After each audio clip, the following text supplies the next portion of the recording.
Welcome to Mano A Mano, where men can be men. I am one of your hosts, Jonathan Astro. With me is Ricky Allpike and the great Yuri. Gentlemen, how goes it? Ow! That's right. Technically, this is part of the spectacular. But, you know, people are like, what the fuck is that? Why are you howling? Why are you doing that? We didn't time it very well, but yes, this was slated to be part of our spectacular. But who cares? Let's fucking do it anyway. It's a great movie. Yeah, it doesn't matter. It doesn't matter. It's all good. Anyway, we're doing Wolf, 1994. You know, directed by Mike Nichols. Screenplay, Jim Harrison, Wesley Strick. Where to start? Where do we you guys had seen this before, obviously. I saw this at the movies when it came out. That's big. I didn't see it at the movies. Yuri, No. I only saw this actually, it'd be a good few years ago now, but it was actually on your recommendation, maybe about 10 or so years ago. Yeah, well, I stand by it. Yeah. I think we had to somehow sneak into this one because we were underage to see it. But it was only M. You didn't have to sneak in. No, it was higher than M, wasn't it? MA, you needed a parent or guardian to go in with you, but M, you could just go in. Right. Those are the good old Surely days. this would have been MA. No, MA didn't exist until maybe 2 years later. Yeah, right, okay. 2 or 3 years later. I followed it closely. Okay. Anyway, so, you know, let's start big. I was watching this movie, and there's a part in the movie when Will, played by Jack Nicholson, he accidentally grabs Laura, that's Michelle Pfeiffer's titty, right? And my wife Katie was walking through at the time, and then she said, but she doesn't have any tits. Of Michelle Pfeiffer. And so I don't know what the message is. Does that there. mean if you don't have them, you can grab them? Or I don't. Well, look, I don't know what the message is, but I like it. So it's I think that's her fighting feminism in some way. I'm not quite sure how. Okay. The note I wrote down for that moment was he needs to go straight to rape jail. Well, yeah. I mean, you know, no, isn't he just waiting? Like, isn't it like they got a backlog? Like, usually, like Warren Beatty's up now, and then that moment, it doesn't matter whether it's on screen or off either. So, like, it'll come eventually. They're getting around to it, you know, there's a backlog. They better get a move on. Isn't Jack Nicholson like 1,000,000 years old? Yeah, you've got to try and do it when they're really old and like frail. You know, yeah, so you can really sort of take everything away from them until they can't do anything about it. They can't defend themselves. That's how you need to make it happen. I better get back.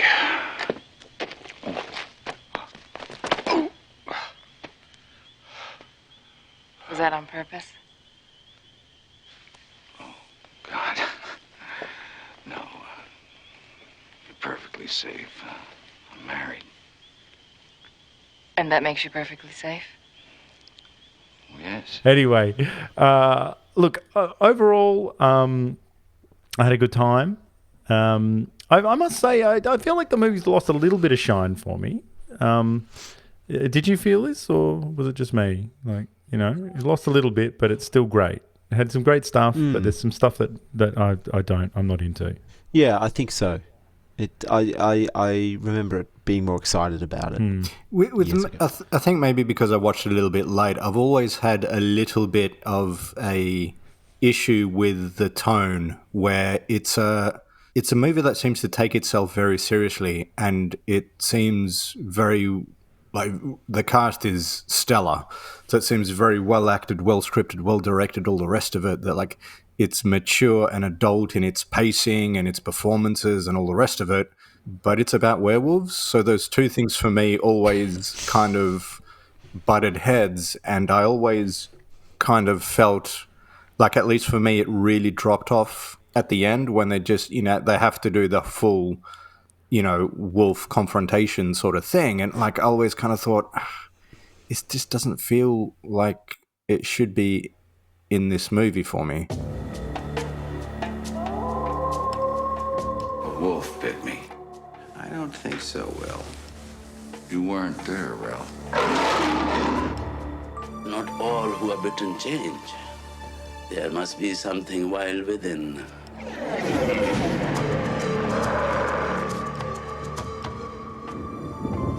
You've been sleeping all day. How do you feel? I feel, good. It is Mexican Independence Day.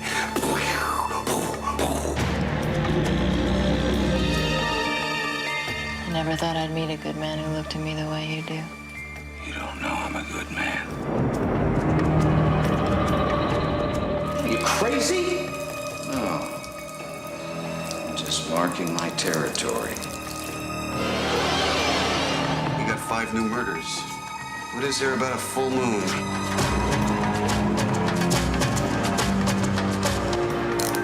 There. Well, you seem pretty helpless now. Yes.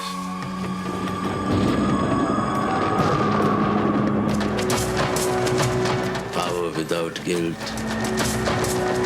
Love without doubt. It feels good to be a wolf.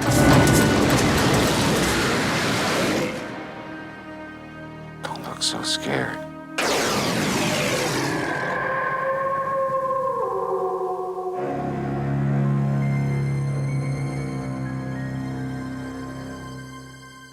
Right. Well, look, you've raised our first talking point, which I think we're going to come directly to that. So tone straight after the synopsis. I'll get into the synopsis, and we're going to come straight to that point. So hold the phone there. Here we go. On a return trip from Vermont, publishing house editor-in-chief Will Randall, played by Jack Nicholson, hits a wolf running across the icy roads. He gets out to inspect the rather large beast and is bitten before the animal escapes and rejoins his wolf pack. Will's publishing house is about to be consumed by a rich tycoon, Alden, played by Christopher Plummer, which means Will might be out of a job in the inevitable reshuffle. He's not fired outright, but is instead offered a nothing job in Eastern Europe, which, considering his age, he's probably going to take. The real dagger is that Will's job as editor-in-chief is given to his protege, Stuart Swinton, played by James Spader, who turns out secretly to have hounded Alden day and night until he landed Will's job. Between his unceremonious firing and the wolf bite on his hand, Will is spent and sleeps for around 20 hours. He awakens somewhat rejuvenated and, whilst putting clothes away, sniffs a scent on his wife's clothes. And he takes off across town to Stuart's house and discovers that Stuart is stooping his wife. Will hits it off with the super abrasive Laura, played by Michelle Pfeiffer, the daughter of Alden, the rich tycoon. They're both wounded in different ways, and they seem to have a connection despite their nasty sparring.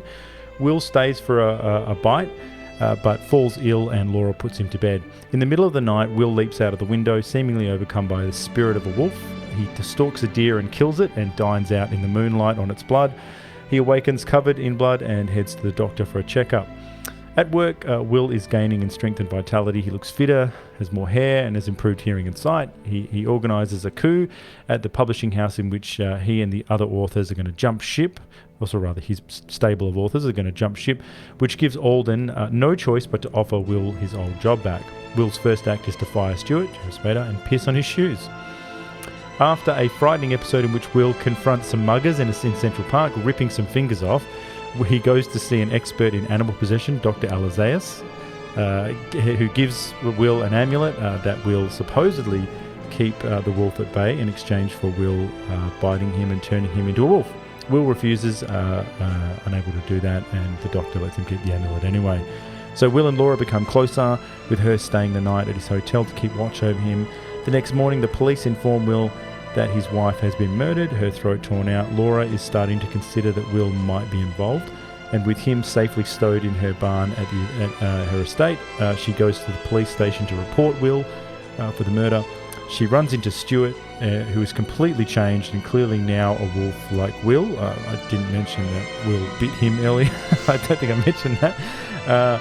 Laura manages to dupe Stuart and escape while he's talking to the police, and she races back to the estate, making plans for her and Will to jet off on a private plane.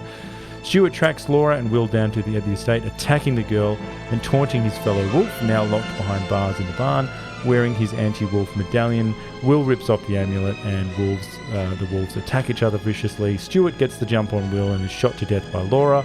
Will and Laura share a moment before he escapes into the woods. Before the cops arrived, Will sheds his clothes and is now a fully fledged wolf. Laura deals with the cops and we see that she too now has heightened senses. Her yellow tinted eyes hint at her future transformation into a wolf, just like Will.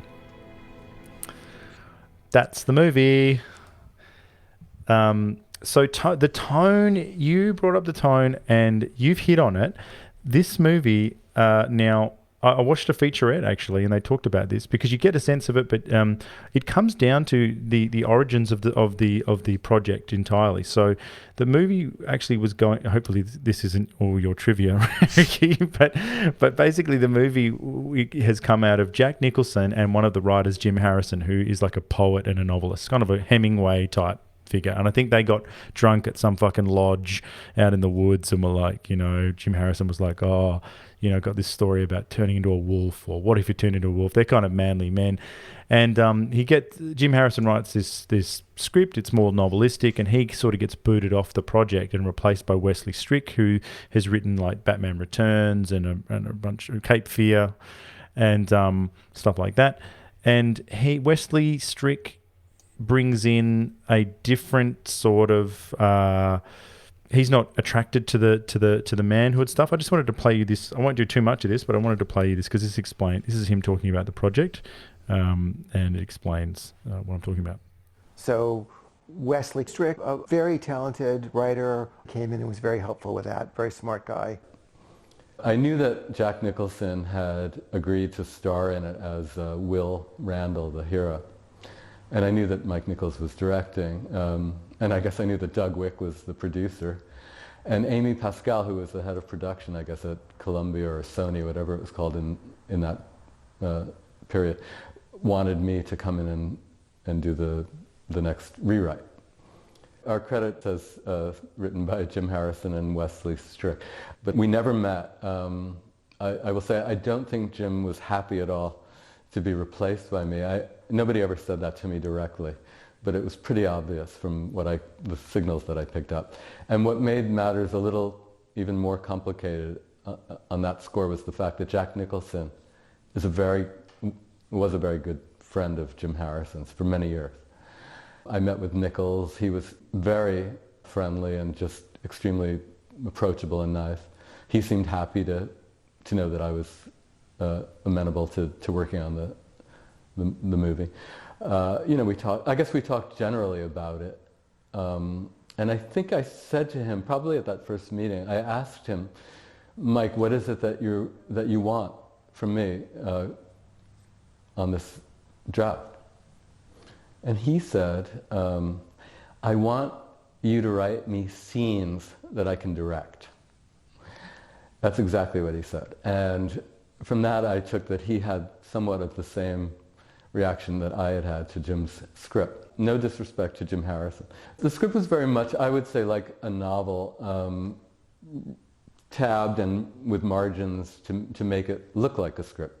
But to me it didn't really read like one. It was full of sort of interior kind of ideas, thoughts, stuff that would be very hard to put up on the screen. Harrison has a kind of point of view, obviously, about the world and about men in the world. I think his great theme is masculinity and how it is thwarted by civilization and how men sort of are out of touch with their primal selves or their primate selves. And I think having adventures out in the wild are sort of big deals for Jim Harrison. Actually, a lot of the stuff that I never particularly in my own writing got deep into, but I thought that it was an interesting way into that. And also, by the way, it wasn't set in Montana, which is where a lot of his work is set, or in the Pacific Northwest. It's set primarily in New York City, and I'm from New York City, so I felt that I had that connection at least, even though I'm not a manly man and I don't write that kind of stuff in general. I'm not interested in those sort of macho themes. I find them interesting, but they're not sort of my particular obsessions. But it wasn't that hard for me to imagine myself into this world, partly because Jim's story was set in Manhattan. So that's Wesley Strick talking about the story, and I think it's hit upon what you were talking about there, Yuri. What do you Yeah, think? well, it kind of makes sense now. There's almost like two different trains of thought kind of going on through the movie, and yeah, it kind of makes me want to read the initial script. Actually, you really wonder what that would have been like. Well, it was probably a mess. But the annoying thing is, I mean, look, this guy Wesley Strick is obviously a decent writer, but it's really weird because he's in this documentary. He even mentions Donald Trump at one point, which is, but him and Mike Nichols, the director, so director of Graduate, Carnal Knowledge, and whatnot, they are real like New York intellectuals. So they probably see themselves as being quite different to each other. But to me, being a parochial Australian, I'm just like, wow, you guys are the New Yorker magazine come alive. You know what I mean? And so they're kind of like, in the 90s, I just would imagine them both being just, New York intellectuals with book-lined houses and, I don't know, talking about highfalutin things all the time. And so we've got that. And they're both kind of a bit derisive of the thing that I feel like the thing that attracts us to this movie is exactly what he's denigrating. So he's saying, oh, yeah, I'm not really into, this idea that civilizations blunted our primal. So, and you go, well, hasn't it? Aren't we kind of? I thought pussies? it was also like a bit of an allegory for like a positive midlife crisis almost. It's like Jack's getting his balls back. That's what he's doing in the movie. He's getting his balls back. He's taking his manhood back. That's what I like about the movie. It's pussy to alpha male. Yeah. You know? And he is actually thinking about it now. At the beginning of the movie, he is kind of like the director and this writer that you're describing. He is like this intellectual, very well educated, career focused man who's turns out he's a literal cuck. He's getting cuckolded by his younger protege. And his wife says, how could you just let Stuart say that to you? Why did you just let him walk away, So, and he's just like, oh, not now. The touch I like that they've done there is that the car he drives is a Volvo, and that type of Volvo he's driving, I just remember mums had that car when they picked up their kids from school. All the mums had that car. Yes, all the mums had those Yuri, Volvos. I thought you would have been across No, this, he's Yuri. spot on. It was like, and especially back when Volvos were like these. Yeah, Safe that's all it car. was. Is it a Just safe safe, uninspiring, uninteresting, ugly design, just safe and practical, and that's all they were known for. Yeah, and especially that era. Yeah, no, that's spot on. Like that's the only reason you'd get it, just to keep your soccer team safe. Well, just to highlight Wesley Strick and this other guy, Jim Harrison, the two films that are going on, he points out that for him, this is coming out of his mouth in this documentary, he says that the moment that typifies the previous script that was left in is the pissing on the shoes, and the moment that typifies his writing is that line. Not only am I the president of the hair club for men or whatever, that stupid line that Jack says, which I hate, by the way. I hate that line. That was a fucking terrible line. You're fired, Stuart. Don't do it to me, Will. It'll ruin me. I know. But it's best for the firm. Give me a few months. Let me say I quit. No. It wouldn't be best for the firm. You vindictive son of a bitch. The best thing for the firm is me. I'm the best thing this firm has, and you fucking know it. This is fucking ribbon. What, are you crazy? No. I'm just marking my territory. And you got in the way. I'm not only the president of the Hair Club for Men, I'm also a member. It's a terrible line, and he's so proud of it. He goes, "Yeah, that's like my point of view, and that's my humor and stuff." And I'm just like, "Oh my God, Jesus, that's the worst. That's the part I hate the most." That's a real shame. Like I feel it's wishy washy. Yeah, you know. I've got a quote from the screenwriter Jim Harrison, and he said that. Mike Nichols, he took my wolf and made it into a chihuahua. I cracked up for 10 minutes and then went out into the country and stood in front of a wolf den and apologized while my dog hid under the truck. And apparently after his experience on this film, he decided to leave Hollywood. Right. Yeah. And not write for not do screenwriting anymore. Well, look, he shouldn't take it so personally. Like I feel like you know, as I say, the script was probably a mess, and it's one thing, you know. I believe that we probably would have liked the story he had to tell, but you have to be able to tell it. You have to be able to write it down and communicate it, and say, you know, and say here's my version, and then you watch it and you go, oh, it's like Straw Dogs. Wow, cool, I get it, you know. But if you can't write it down, it's like then it's just a feeling, not good enough. Yeah, you're beaten out by these you know. Nancy boys. So do you think the film would have worked sort of without the sort of werewolf battle at the end and stuff? If it was just like it has that werewolf. They've added that in. Yeah, but if they didn't have that and it was just about the office politics and about him getting his balls back, then that's the movie. That's totally the movie. I would have enjoyed this if it was just a straight up drama. But does he transform at all at the end? If it's just or he just sort of has his vitality back from the bite or something? I mean, I think I would have enjoyed a movie if there was just no wolves in it whatsoever. He just somehow. Right. Do you mean no werewolf element where it's just a publisher who gets his mojo back? How does he get his mojo back? Well, that's the thing. I don't know, just goes through maybe a near-death experience or something, or I don't know, maybe that's the interaction with the wolf. Maybe there's nothing supernatural about it, but it's some sort of near-death experience, some sort of reconnecting. Maybe it flicks a switch back in with the primal self. I mean, you could also make reference to he used to be like this in his youth. Maybe it just reignites something. Or I think I would have enjoyed just a werewolf movie without kind of these... like all these other like kind of really slow mature scenes. It's as opposed to a mishmash of both, and thinking like I imagine this would have been, I think this was the wrong director, because all the dialogue scenes I think are very well done and very nicely done, but the action scenes are kind of shitty. From the director of The Graduate comes Wolf. From the director of Carnal Knowledge and Working Girl. and you go, really? And he terrified you in Regarding Henry. There was a couple of moments in the final fight where they were, you know, both wolfed out and it was like prosthetics and they're kind of just biting each other and stuff. There was like a few moments that kind of worked, but overall it just seemed silly to me.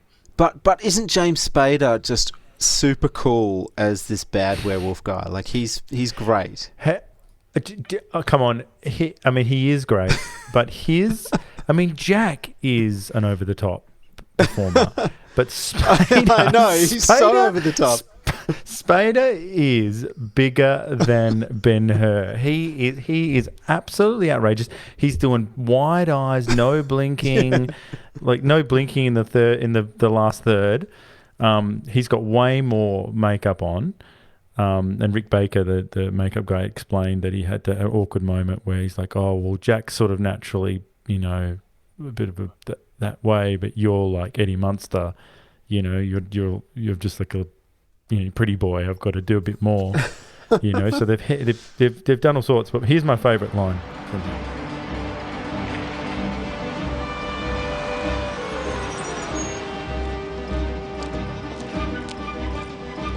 Help you, sir? Oh, Mr. Swinton. I didn't recognize you. George, I'm here to see Miss Alden, George. Well, I'm afraid I'll have to call. May I ask your business with Miss Alden, sir? My business is pleasure, George. Does she look like the fuck of the decade or what? Back up. My business is pleasure, George. Does she look like the fuck of the decade or what? Back up. That is the best line. So it is just it's the most piggish line in the entire movie. Yes. What about but everything? He's got all the best lines. Yeah. He's wearing a short silk robe after boning your wife. Like, you know, I mean those short silk robes. But even his slimy sort of when he's talking to Jack Nicholson early on, like about how, you know, the boss called him up and offered him the job, and he's just so slimy, and, you know, he's just perfect for that douchebag role. First, let me say congratulations on being the new editor-in-chief. What? Alden said that? What did he say? I mean, it happened this evening, just before the party. He called me, told me he wanted me to take the job. I said, "Will Randall's editor-in-chief." I mean, I didn't even know if he was serious. Look, Will, I didn't ask for this. I mean, it just landed in my lap. Say the word, I'll turn it down. Then he goes, and the moment when he realizes that he's a piece of shit is when he goes, like, you know, if you want me to resign, if you want me to resign, I'll resign. He goes, I want you to resign today. And then he goes, well, I can't do that. And then he pauses, and then he goes, oh, why did I say it? Like, horribly realizes that he's a piece of shit, you know? But his hair is magnificent again. And has that been the secret to his success? Not recently. Yeah. No, well, not recently. Well, that's what I was going to say. Like, what has he done as a bald man now? The Blacklist. Is that any good? He's a fat man too, by the way. I don't think it's fair just to call him a bald man. He's aggressively fat, and you know, come on. No. Like, there's no he slimmed need down a fair bit for that. in the later seasons of The Blacklist. I watched that show because his Boston legal body was not okay. But I did watch the Blacklist for a lot longer than I should have, and a lot longer than I should probably admit. 6 seasons or what? I don't even fucking know. But he was still great in it, and there was enough other things going on that you could go on. And it was good to see him like starting to slim down. I was like, oh, you're starting to look a little bit like yourself again. But anyway, well, in this movie, he's at the peak because this is Crash era. Yeah, it is. In this movie, where he's beautiful. You know, I mean, we should ask AJ what she thinks of James Spader. We should, yeah, because I'm sure it'll come up in Keeper or Creeper when we do Crash. But you know, I feel like, well, actually, all the men in this movie really, like Jack Nicholson and James Spader. I mean, there's no Ryan Gosling in this movie. They're both problematic men. You know what I mean? Like, they're men that women, I don't think, admit that they think are hot. What about fucking David Schwimmer? As a cop. Yeah. That's in my trivia. Yeah. No, but that's the thing. This movie, don't you something about this era? It's 1994. It's a big budget. I feel like Castle Rock Entertainment's just around the corner. It feels like a sitcom. We've got David Hyde Pierce. Yeah. In there, we've got David Schwimmer. We've got Alison Janney. In a role. But David Schwimmer, he started Friends 2 months after this. Right. Wow. So he was virtually unknown. Well, I mean, based on the strength of like the one fucking line he had in this movie, he's not a good actor. It's like, yeah. No, he was not good as the New York City cop, was he? He had so little to do and he fucked it up. Right there. Put your hands on the cage. Hands on the cage. Spread your legs. Spread them. All right, he's clean. What? He's clean. All right, put your hands behind your back. Hands behind your back. Let's go. Hey!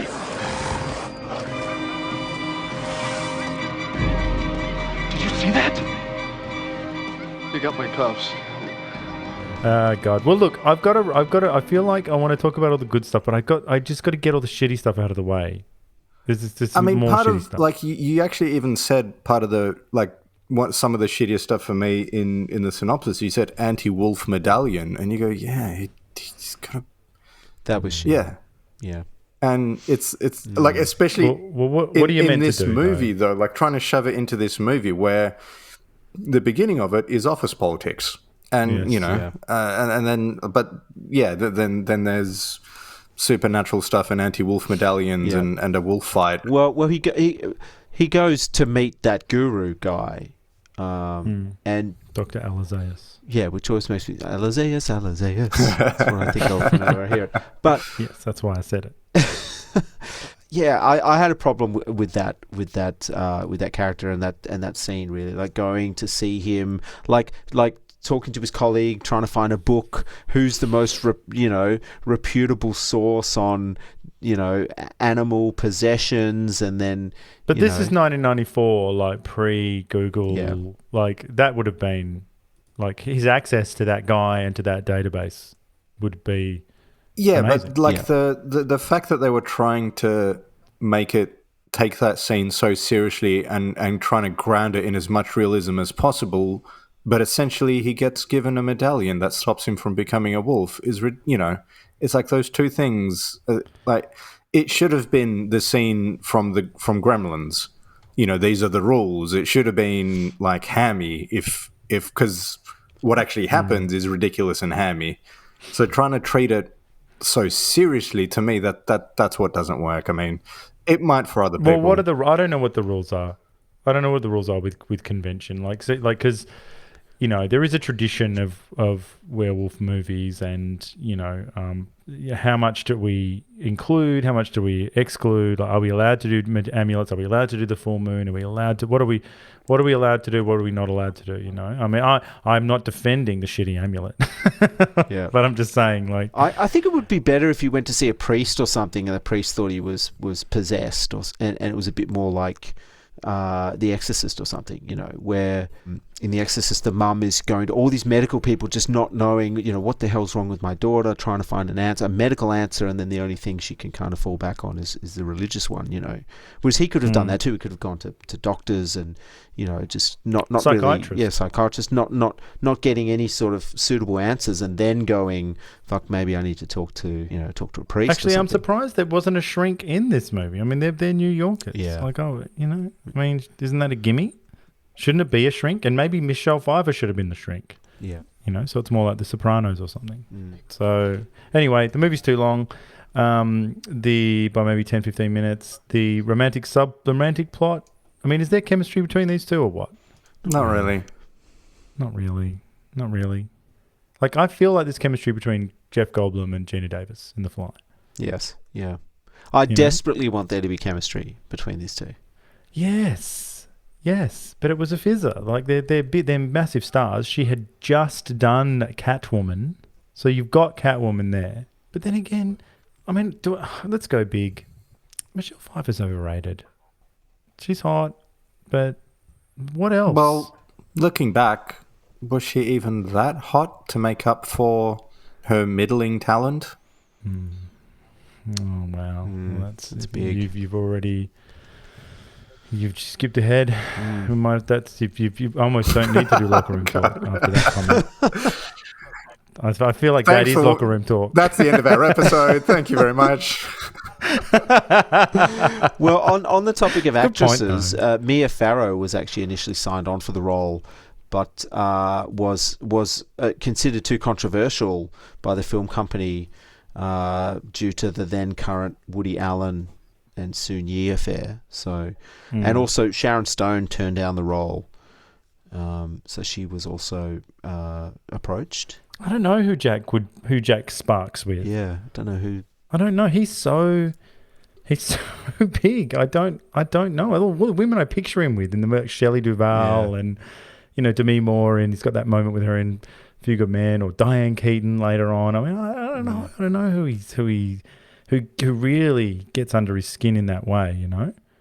I think I felt Anyway, so I don't think we can fix that. That's undercooked. Unforgivable stuntmen, by the way. Yeah. Unforgivable stuntmen. What do you mean? Yuri, I think that's part of the wrong director sort of thing. Well, that scene where he's out chasing the deer, it's the Seinfeld scene. Yeah. So not only is it a Seinfeld scene, but it's just full shots of clearly not Jack Nicholson. Like, it's just the guy that looks almost nothing, like, he just looks nothing like Jack. It's just man, and they've put the same makeup and outfit on him, and that's it. They've just gotten some dude. It's.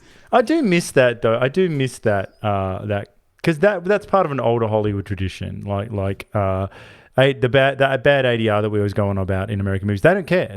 Those long shots, they used to not care. Those long shots where their mouths aren't moving, but there's just dialogue over it. They, and that's the same. Ridiculous stuntmen, full shot of them. There they are. But I guess after Jurassic Park, like where they started replacing people's faces, it's sort of we can't put up with it anymore. We're like, no, you're gonna have to put the face on them. We can't just have a linebacker. Yeah. We can't have a linebacker guy. Always a linebacker guy, just filling in for a teenager or something, or yeah. Although actually, right. within the Star Wars universe, you can have that in reverse. So you can have linebacker take his helmet off when it's a teenage girl. But anyway, let's not go too far down that track. Now, I got a couple of small things. Do you think Jack's glow up after the bite is too subtle? So, do you notice him getting more hair and all of that? I definitely notice him getting more hair, but there could be good reason for that. Okay, all right. Because I don't have any fucking hair, so and you look fabulous, by the way. Oh, thank you. But I've gone through the process. I know exactly what to look for when it comes to thinning hair. In that Costanza way, where he's always going on about it. She was bald, Jerry, bald. I've got multiple notes on going down the page of, has he got more hair? Wait, is there even more hair? Hang on, no, he's got more hair. And then they did the shitty line. It's like, at You've least answered they my addressed question. the hair. I said it wasn't too subtle. Clearly not. You've noticed it, but I don't know if other people would notice it. No, look, I thought it was fairly subtle. But do you think here's a bigger question? Do you think he could have gone to the fucking gym? Yes. I mean, they didn't used to go to the gym back then. They didn't. I know that we are essentially giving statuettes now away to the best junkie of the year. I think that's what Ricky Gervais said. Who's the best junkie? But guys who are Henry Cavill 2 hours away from dying of dehydration in a movie. You know what I mean? To get them looking like that. Hugh Jackman actually passed out during one of his Wolverine scenes from dehydration after they yelled cut. He was so dehydrated to look so ripped that he just lost consciousness.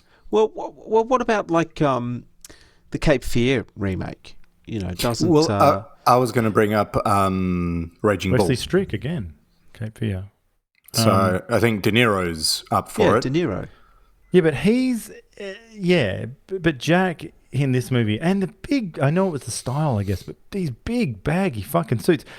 But even back then, I mean, has a tailored suit ever been out of fashion? Has anyone ever said, oh, geez, I just wish that suit wasn't so tailored?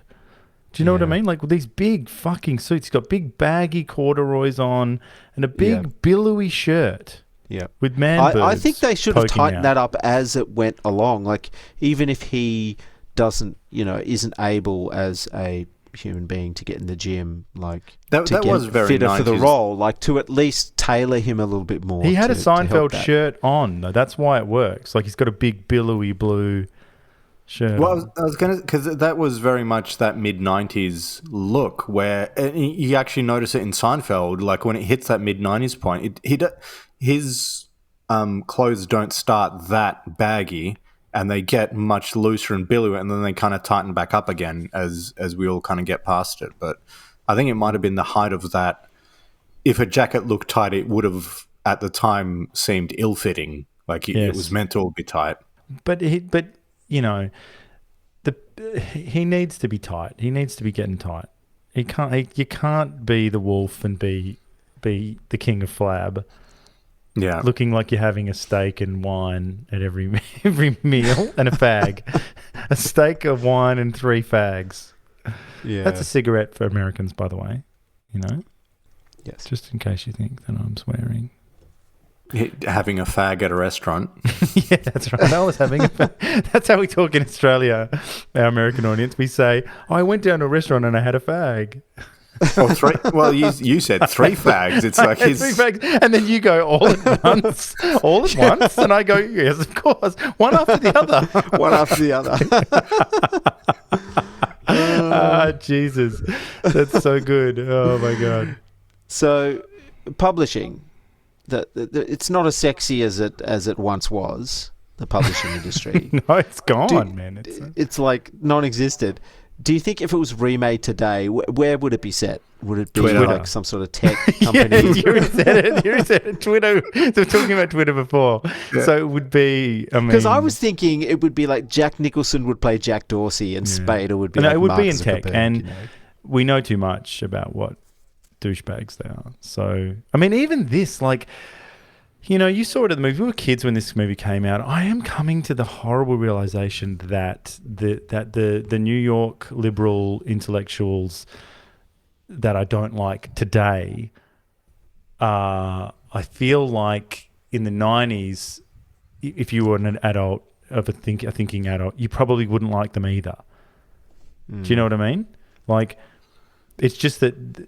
It's the same thing in a way. It seems worse now because those guys are still around, but we've got the new breed, and the new breed. We've talked about it before, Yuri. How the new breed is Marlowe from The Wire, and Wesley Strick and Mike Nichols are Barksdale. They're the original gangsters, and they're pretty bad, but Marlowe's worse. He's worse, and it's doing the 1619 project, and getting you to talk about privilege and power and the rest of it. Well, this movie was a big hit. It grossed $65 million domestically and 66 million internationally for a total of 131 million worldwide. Big. So it's big, yeah. It's a big movie. But somehow, I would have assumed that it wasn't because no one seems to know about it. I was actually just speaking to someone at work who was like fully into horror movies, and it's like, oh yeah, I watched Wolf from '94 the other day, and she's like, oh, what's that? It's like, werewolf movie, and then I said Jack Nicholson and James Spader, and she's like, what? How do I not know about this? And it's like, yeah, Michelle Pfeiffer's in it too, and Christopher Plummer, and she's like, what?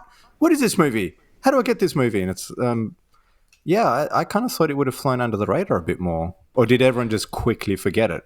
They quickly forgot it because and the producer talks about this in the doco. I think it just falls short of greatness. That's all. Like it's got a tonal problem, which we've talked about. The ending isn't in keeping with the first 3 quarters, really, and he even goes one step further, the producer, and this is big of him to say, he's like, oh, we hint at something so interesting at the end of Jack sort of becoming the wolf. We shot some version, or we came up with some version where he went to a farm and she came to visit him, and but it was like her and the dog, and it was just stupid. Yeah. So, he's like, there's this really great idea there that's like teasingly almost there, but we don't quite get it over the line. And I feel like that's part of the reason why. But it's a weird fucking movie as well. It's weird. Yeah, it's weird. Like, and in the current context, not to skip ahead, totally beyond the pale. Like, like the idea of how many rage tubers do I watch all the time now? One of their biggest beefs is that all men in movies are unquestioningly stupid, pathetic, humiliated, or sidelined.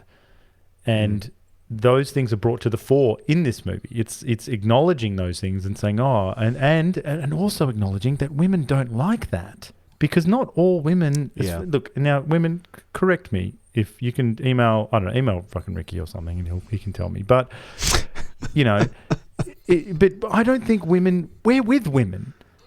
So that they, not all women hate all men, sit around going, oh, all men are trash. And the people who write the stuff that we read online, this sort of men are trash sort of attitude or whatever, I don't know. Like they're compromised. Like women, like we like women, they like men, and we're interested in each other, and there's good and bad stuff. you know, and, you know, it might be possible that they're attracted to some of the qualities of Jack Nicholson in this movie or whatever, when he's the wolf, you know? Like, so I don't know. It's a tricky one.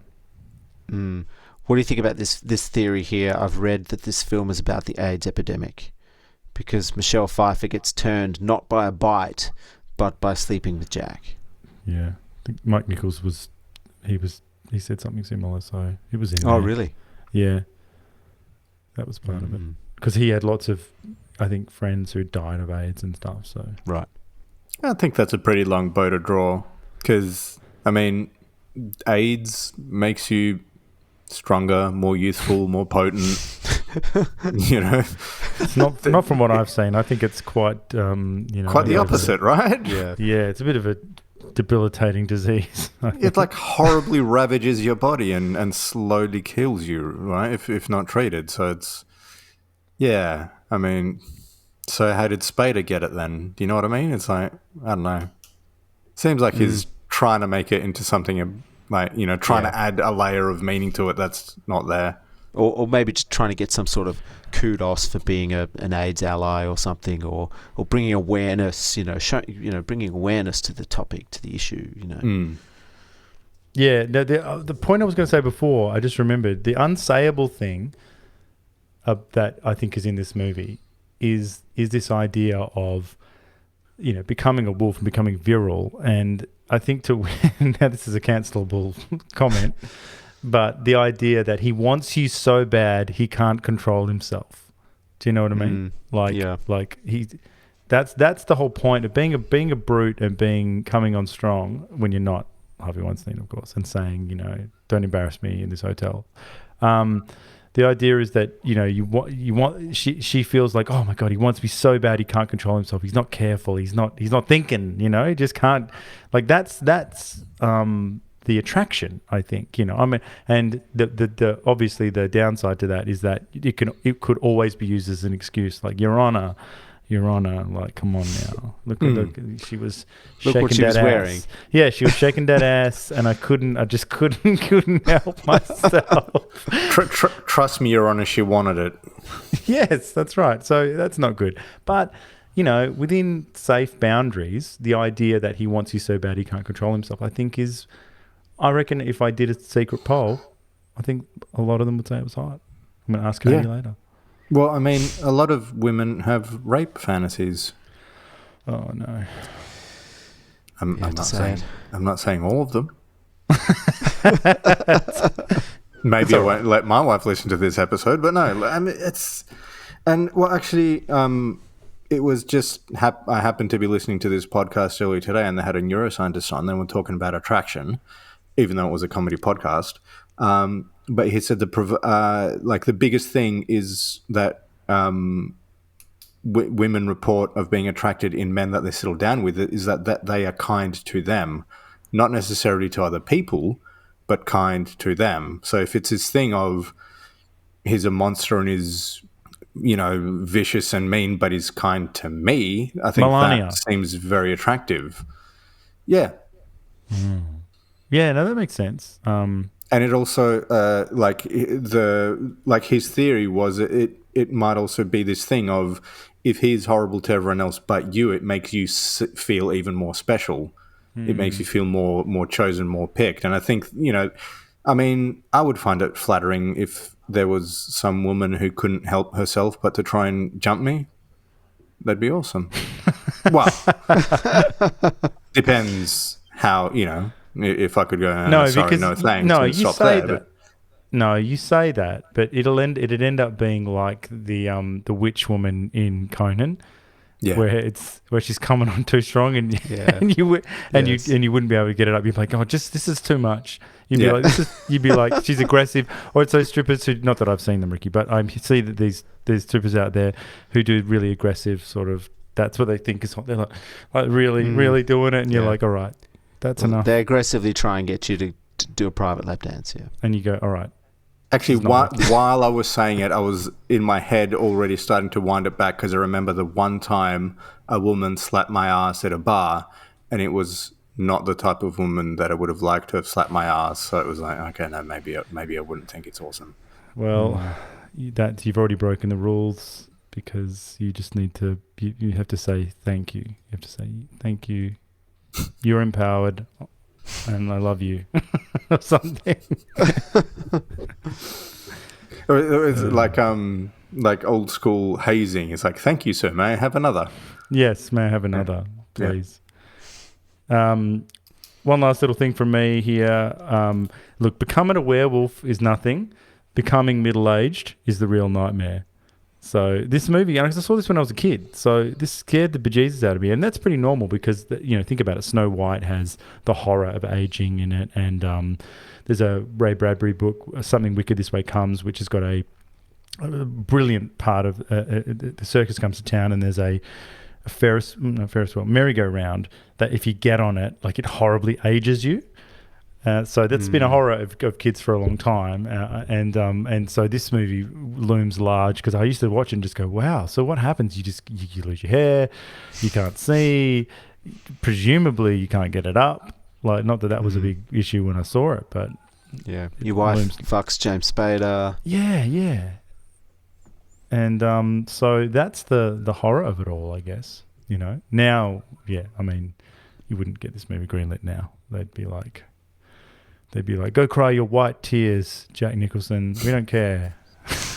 Care about your problems. Where is Jack Nicholson? He's retired, man. He's a million years old. Yeah, because he was a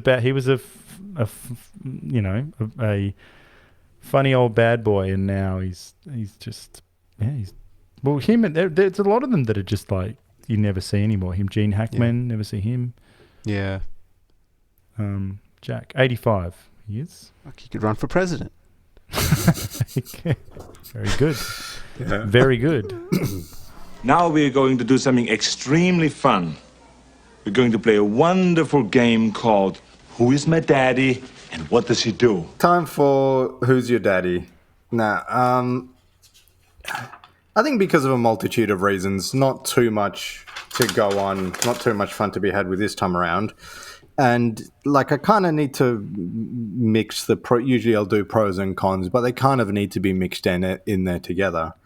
So to choose who you'd rather have as your father, first up, Jack Nicholson as William Randall. So he's very well respected in his career. He's obviously very educated, very intelligent. He's got great morals. So in the initial scene his first scene with Michelle Pfeiffer, after he does the boob grab, he goes, oh, you don't need to worry, I'm married. And she's like, oh, like that means something. He's like, no, yes, it does. And it's like, he's having none of that. He's very, sticks to his morals, very upright sort of man. But while he's being this guy, he's getting professionally and personally cuckolded by his protege. So he's getting backstabbed at work, he's taking his job, and he's banging his wife. By the way, in that scene where she opened the door, I was like, "Oh Jesus, okay, that's I'm enjoying that." And it wasn't Spader's little short gown, although so that the was wife pretty good you too. liked Jack's wife in that scene. Yeah, she looked good in that one. Excellent. Yeah, not so much when MILF tier. Yeah, not so much when she was just busting his balls at the beginning of the movie. But he does get his balls back, like we've mentioned. Like he, after he gets bitten, he gets his confidence back. He gets his hair back. He, gets his aggression back. He gets his job back. So, it kind of goes back and forth. But then at the very end, he turns into a fucking wolf and goes and lives in the forest. So I'm not sure if that's what you want from your dad, to eventually go live with a pack of wolves in the forest. Spader as Stuart Swinton. So he's a young up-and-comer, obviously very driven, making a lot of big career power plays at work, getting a lot of success with it. And he gets MILFs. If that's your bag, he's in there. His batting average is quite good. But he's a lying, backstabbing little son of a bitch. Very smarmy, it turns out. Gets really rapey at the end as well with Michelle Pfeiffer there, and ultimately gets beaten by the older man. Well, he does all sorts of things. I think. He sniffs her. He gets in close and he really Takes a deep draft. Yeah. So, and I guess the wild card, and I forgot to write down his character name, would be Christopher Plummer, and I think his underlying thing is just really, really rich. Yeah. Jeez, it's a tricky one, eh? I know. Just want them both to be my dad. You know, can't I have a situation where I get two dads? That's a thing. It's very right? 2022. Well, Yeah. Jack and Spader. Yeah. They'll be fighting constantly and pissing on each other. That's a good point. Like, I mean, if they're going to, like, have a disagreement about who should, like, you know, if they've got a parenting style disagreement and, you know, they're arguing about, oh, it's should it be my way, should it be this way, I've had to deal with you in a certain situation, they might start pissing on you too, to go, no, this is my son. No, this is my son. So I could picture that. Yeah. I mean, true. It might be a great upbringing. I just imagine it'd be urine-soaked. Who are you choosing, John? Well, look, we can't do Christopher Plummer because he's already lost a child for whatever reason. I think his son killed himself or whatever, and his daughter's on Thorazine or something or whatever. So he hasn't got a good record. His mind games aren't good. The good digs, good house and everything. So he's out for me. But in terms of Spader and in terms of Will and Stewart, it's a tricky one. This movie doesn't give us any hints because it's a childless movie. There's no children in this movie. You know what I mean? That's true. And that's maybe why these New York intellectuals are pretty tough to take. It's like, heaven forbid that they should, like, you know, wouldn't their problems be more interesting and complex if there was a child somewhere? Yeah. You know?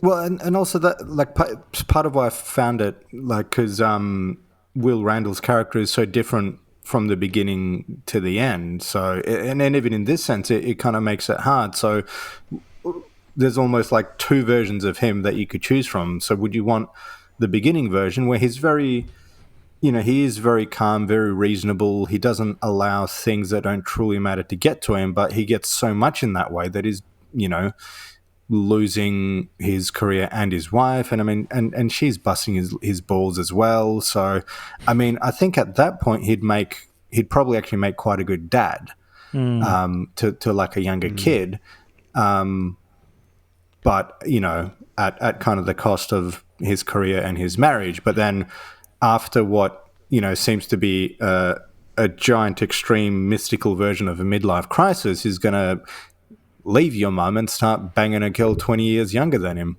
Well, you've sold me. I am going to go Will because I just feel like, I mean, that first half version of him is, I think he'd be there for me.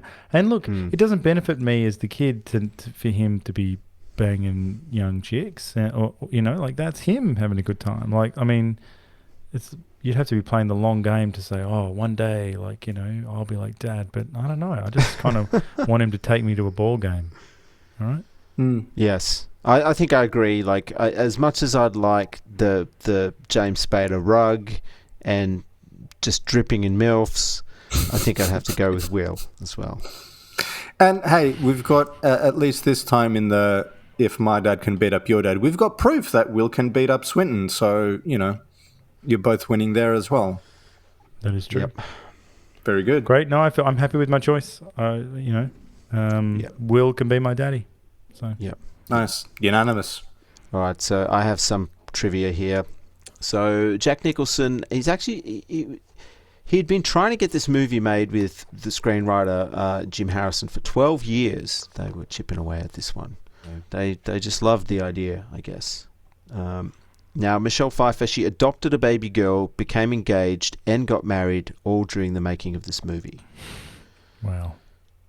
Spader's stuntman, he did all of his stunts without wires or protection, almost greatly injuring himself during a scene in which Stewart is thrown onto the stone steps of the guest house.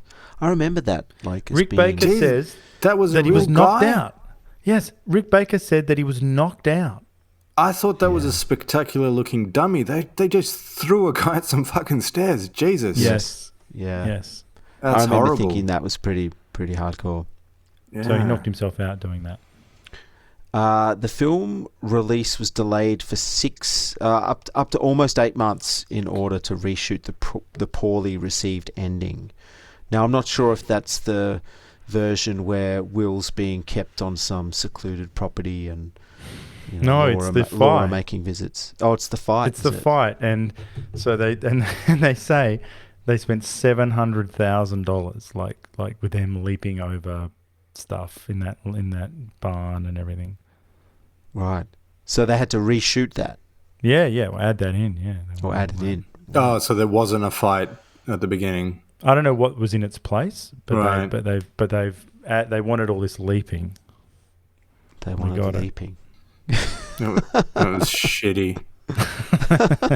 The leaping was some of the shittiest stuff. No, but they're obsessed with leaping in this movie, though. That's the main thing. It's like it's probably the main thing that the wolves do. They don't do much biting. They do mainly leaping. In fact, James Spader gets killed while leaping. Yes, true. Do you like it when Jack Nicholson, when he first he opens the door? That's when he bites Spader, to discover their infidelity, and he sort of runs up the stairs on all fours. That's quite funny. Yeah. It's shitty, but it's funny. No, I like it. It's good. So I've got two more pieces of trivia. So John Williams was originally attached to compose the music, but he left the project after the movie was delayed. He also said he needed some time off after winning an Oscar for Schindler's List. He'd also been working on Jurassic Park and overseeing the Boston Pops Orchestra in Boston. Let someone else have a go, I say. So Ennio Morricone did a great job with this. What do you think of his score? It's good. Very good, yeah. What's that piano that he's got? The harpsichord. Harpsichord. Yeah. He's always liked using kind of a few weird instruments, unusual instruments, yeah. Which harpsichord's not an unusual instrument, but in a Hollywood movie it is. In a Hollywood movie it is, unless it's a period movie. So if it was sort of set in a Baroque era or something, then it would be appropriate. But yeah, he likes to use it in a more contemporary setting, which is pretty cool. Now, this movie opened in theaters the same night as the O.J. Simpson Bronco chase. Wow. So it's just Seinfeld era. It is. And all of it, OJ, this movie, it's all in Seinfeld. So it is. All right, that's trivia. That is. All right, it's time for Locker Room Talk. That was Locker Room Talk. I'm not proud of it, but it is things that people say. Okay, gentlemen. First thing to notice is that there are no BIPOC people, so no BIPOC representation at the publishing house. We are forced to watch a rich old white man suffer mild inconveniences, none of which take away his power and privilege. Furthermore, this publishing house looks pretty suspect. I bet they have, by the looks of it, no staff-run collective of any kind, no yarning rooms, and probably sell hate speech tomes like Jordan Peterson's 12 Rules for Life and Dr. Seuss. We don't need to cover it again, but there is an age gap here between Jack and Michelle Pfeiffer of some 21 years. Now, I can't quite articulate why an adult female freely choosing her partner is wrong, but it is when it's an older man for some reason. It just is. It feels that way in my tum-tum. Perhaps men should be forced to date their age or older in order to redress this disgusting imbalance. If people won't make the right choices, then perhaps they should be forced to make better ones. In fact, we could start right now, some kind of sexual reparations. I propose that we all tuck our members betwixt our legs in solidarity with our oppressed sisters. Ricky, you go first. All right. The most toxic element of the film comes with the central metaphor, the idea that the wolf spirit unleashes some kind of latent masculinity in the hero. This is truly retrograde and disgusting. After he is bitten, Will becomes more virile and full of appetites. He also becomes more productive and effective at work, achieving staggering results.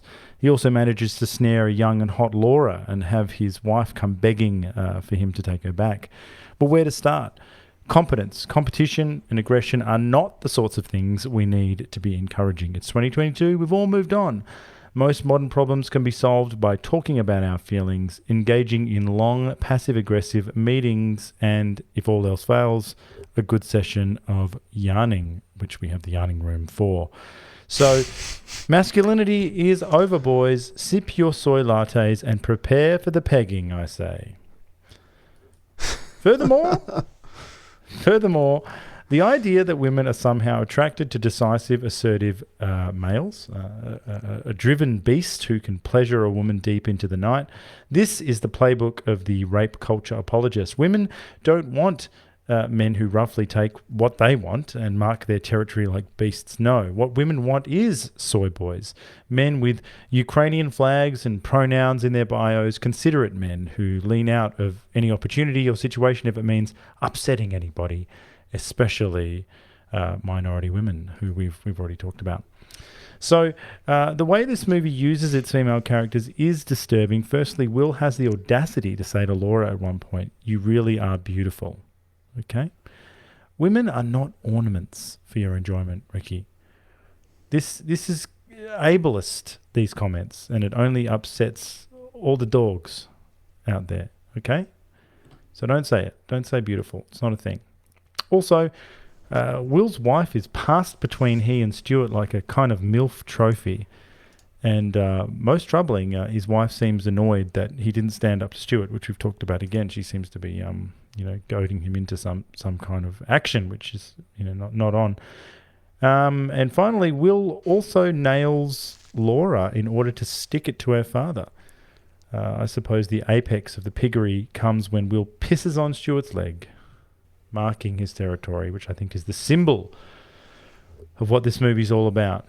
And we've already commented on that, the fuck of the decade line, which I think speaks for itself. Anything else jump out at you?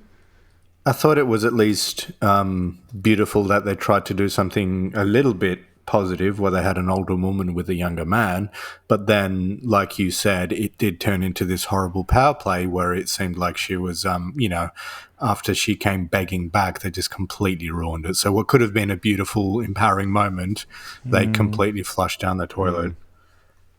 That is true. Yeah. Yes. I did have some questions, though. Sure.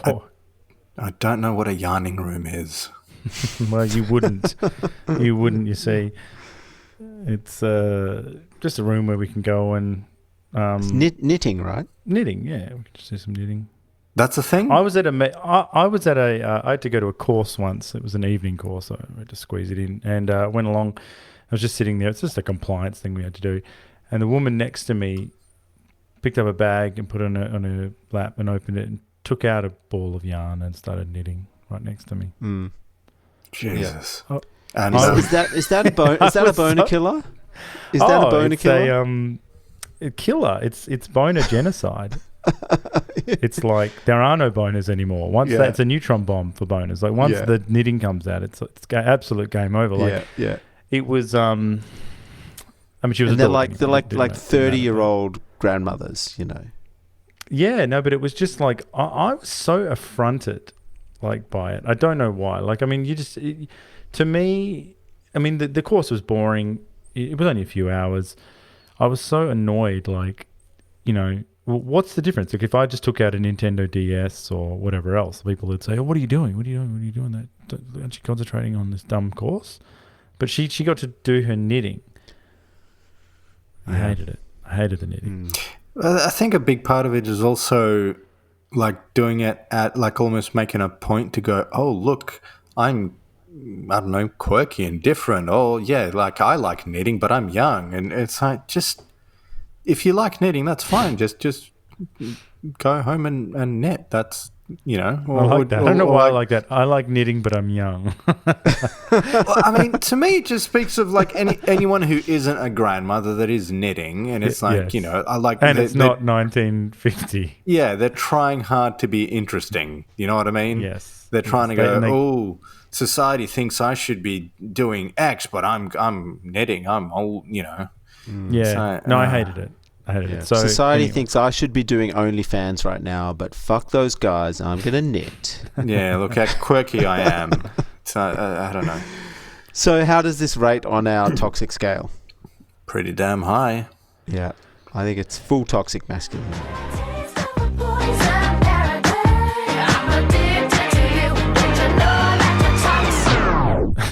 Yeah, I think it is too because, and it's somehow it's even worse because Wesley Strick has tried somehow to inject his limp wristed New Yorker attitude into it, and he's failed because it's still offensive. Like, I mean, every minute of it is offensive, really. Like the idea that masculinity is in crisis, you're not allowed to talk about that, at all. Passing women around, like nailing young women, like it's just that marking territory. Just like being the head of a company, like as a man, like it's just all of it is just totally. This is not She-Hulk, attorney at law, which gets passing marks, obviously. So yeah, full toxic masculinity. What's interesting, none of the reviews I've read really address that what I think is the most interesting part of the film, and I think you guys agree that it's the loss of masculinity or the gaining of assertiveness and all that sort of stuff. So Janet Maslin of the New York Times wrote, "So long as it stays confined to the level of metaphor as it does in the first hour of Wolf, this idea is irresistible." Roger Ebert of the Chicago Sun-Times wrote, Wolf is both more or less than a traditional werewolf movie, less because it doesn't provide the frankly vulgar thrills and excess some audience members are going to hope for, and more because Nicholson and his director, Mike Nichols, are halfway serious about exploring what might happen if a New York book editor did become a werewolf. Hal Hinson of the Washington Post wrote, "In its own delightfully peculiar way, the film is the only one of its kind ever made, a horror film about office politics. The movie isn't wholly great. It starts to unravel just after the midway point. Still, there are charms enough all the way through to make it the most seductive, most enjoyable film of the summer." And finally, Time Out wrote, "Quite frankly, it's hard to fathom why exactly anyone would have wanted to make this slick, glossy, but utterly redundant werewolf movie. Overall, this is needlessly polished nonsense. Not awful, just toothless, gutless, and bloodless." Heavy. Surprisingly, I think I agree with Ebert. Yeah, I guess so. I don't think it's as bad as some of these reviews are making it out to be. I think there's really good stuff in this movie. It's just like you say, the tone is a bit off. Well, I mean, I kind of agree with his more or less thing. So there's like a lot more in it from, the serious and dramatic side of things, but there's not kind of as much of that kind of gory kind of fighting stuff. So it's almost like it's a weird in between. It's maybe trying to please too many people and not pleasing anyone. Yeah. Yeah, maybe they should have gone all in on because they sort of touch on some of the stuff that we like, some of the monologues or conversations that Jack and Laura have, like out over the water and stuff. They're talking about, I don't know, he's talking about more esoteric things, more intellectual things about the feelings and all of that and what it all means. And maybe that would have been fine, but they never really they didn't. Instead, they had to get Rick Baker to make Latex Jack and do all that. The wiggling ears. Actually, in his defense, he's in the doco. He's great. He goes, actually, because he loves Wolfman movies and that. He goes, I think the movie, is actually at its best, long before that ending. He goes, I feel like I like all the subtle stuff and, once they started going for it, it didn't really, and I thought that was really big of him. Only a guy at the top of his game, a special effects guy, who gets it, would know when it's appropriate and when it's not. So yeah, good on him, I say. But either way, again, a joy to see the biggest actor in the world at the time in a handsome movie with good music and interesting weird stuff that doesn't quite add up. Better than a lot of the Disney stuff you sort of see where you just go, yeah, I guess that all hangs together. And that's the end of it. To maybe just wind back some of the shit I've been giving this movie, I agree with Rick as well. Like when it was subtle, I actually was fully on board with the supernatural stuff as well. And it was like, when he kind of woke up with blood and when you didn't know if he'd actually killed his wife or not, like all that stuff. I thought actually I was on board with all of that, and it wasn't until they kind of went all out at the end that it really kind of lost me, and maybe just retroactively made me feel the rest of the movie was shittier than it was. But there's also a bit of doling out a street punishment to the muggers, which I think New York needs Wolfman Jack right now. My comment, like for that scene, all I wrote down was racist with an exclamation mark. I thought you were just going to write down Black Lives Matter. You're just going to say it, just Black Lives Matter. I should have. You know? I should have. Well, they do matter, but criminals, you know, who are trying to take your shit that I see on Twitter, these videos, that we need Wolfman Jack to just you know, tear off Rip some their fingers off. Yeah, just to tear some fingers off. I mean, not kill anyone, just tear some fingers off. Get that done. Anyway, that's probably it for Wolf. Yeah, I suspect this feels like is this our last Mano for the year? Oh, I think it could be. Yeah, I think so, because we're going on hiatus soon for. Still have shows coming out, but yeah, we're just having a tiny little sojourn over Christmas, and back for more rock hard adventures. Do we know what we're doing next year? Have you got anything on the cards for us, John? Well, I've got all sorts of stuff that I want to do. Like, you know, I really want to do Gene Hackman, like French Connection, or in the Line of Fire, which I've been bigging up to you guys, which I think we should do pretty soon. Cliffhanger, we talked about doing Cliffhanger, Stallone. Well, I thought when you said rock hard movies, I thought you were hinting at Cliffhanger. Yes, well, that's we should. I'm down. I really want to do it. So, and you know, I want to get a little international as well. I don't know. Have either of you guys seen? You guys have both seen Hard Boiled and The Killer. Mm-hmm. Yeah, great. Well, we're got to do. I don't know which one. Maybe because Hard Boiled's more straight action, whereas The Killer's got a bit more emotion. So I don't know. I have to think about that. I mean, because it's the last of the year, and I'm guessing I'm cancelled anyway. Which one of those two movies has less hysterical women screaming? Oh, Hard Boiled. So okay. It's The Killer has definitely got more hysterical women screaming in it. So my vote is for Hard Boiled then, because that's the one thing about those movies I cannot stand. I know what he's saying. It's a thing. It is a thing. Now we'll do Hard Boiled because I would argue that it's the greatest straight action movie of all time. Really, like if we're talking about just straight up action, like it's just it doesn't get any better. Like it's a true. It's a masterpiece, absolute masterpiece. So yeah, that's what I was thinking. How does all that sound? Sounds good to me. Sounds good. All right. And I would love to throw some Verhoeven in there. Oh, absolutely. You want to do RoboCop? All of it. Starship Troopers. And I go, great, Hollow Man. Yes. Yes. Excellent. We're on the same page. Yeah. I mean Total Recall, but the remake with the remake of Total Recall. with Colin Farrell and unfortunately Bryan Cranston. Well, we're pumped to circle back to Verhoeven because we just did his late cycle recently, and it was a joy. You know, we did Benedetta, Elle, and Black Book, and we want to go back and let's just do it. Well, we can do an action cycle. I'm in totally. Like, you know, RoboCop is just easily one of the greatest movies ever made. And actually, one of our interviewees, Ed West, he said he loved RoboCop. So, no, very good. Okay.